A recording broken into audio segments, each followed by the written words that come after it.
আসসালামু আলাইকুম। আমরা ঐতিহ্যবাহী শরীফপুর মাঠে এই মুহূর্তে প্রবেশ করেছি। মাঠের অবস্থা আগের তুলনায় অনেক বেশি মানুষ হয়েছে। ঠিক আছে, আমরা মুরব্বী লোকই, ঠিক আছে, বৃদ্ধ লোক, ঠিক আছে, উনি বিষয়ে একটু কথা বলবো। কাকা ভালো আছেন?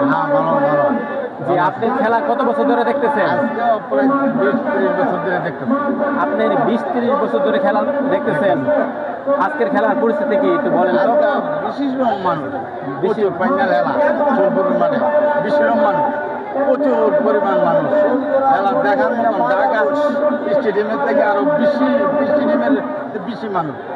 আপনি বলতেছেন ঢাকা স্টেডিয়াম মাঠের থেকে বেশি মানুষ আজকে খেলাতে নাকি? আর আজকের খেলাতে বিজয় আশা কার, কোন দিক বেশি বেশি আশা করা যাইতেছে? মনপুর ওই মুনফুট বেশি আশা করা যাইতেছে নাকি? আজকে খেলাতে বিজয় লাভ করতে পারে মনপুর।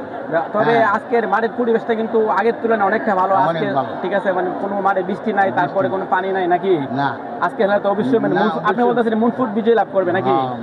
না, যে শোলপুর কিন্তু এত নর্মাল পাইবেন না, ঠিক আছে? না না, ওরা কিন্তু তারপরে শোলপুর থেকে শক্ত করবে। তাহলে আপনি কি গেছে যে ম্যাচটা চলে গেছে মুনফুট, এই ম্যাচটাকে আপনি দেখছেন খেলাটা? দেখছি। আপনি কই গোলে বিজয় লাভ করছে মুনফুট?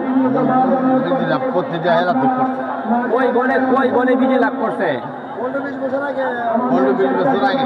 না না না, যে ম্যাচটা চলে গেছে এই ম্যাচটাতে, এই ম্যাচটার মধ্যে কত 2 গোল নাকি 2 গোল হয়ে গেছে।